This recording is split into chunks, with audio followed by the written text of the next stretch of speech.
দ্বিতীয় দিনের বাংলা ব্লকেট কর্মসূচিতে অংশ নিতে ঢাকা বিশ্ববিদ্যালয় কেন্দ্রীয় গ্রন্থাগারের সামনে জড়ো হচ্ছেন ঢাকা বিশ্ববিদ্যালয়ের শিক্ষার্থীরা।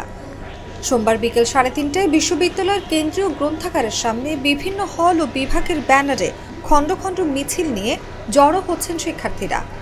এখান থেকে মিছিল নিয়ে ক্যাম্পাসের গুরুত্বপূর্ণ স্থান প্রদক্ষিণ করে হল ভেদে ভাগ হয়ে শাহবাগ, চানখারপুল, ইন্টারকন্টিনেন্টাল মোড়, বাংলা মোটর, কাউরান বাজার, শাহবাগ, মৎস্য ভবন, শিক্ষা ভবন মোড় সহ নগরীর বিভিন্ন গুরুত্বপূর্ণ পয়েন্ট অবরোধ করার কথা রয়েছে।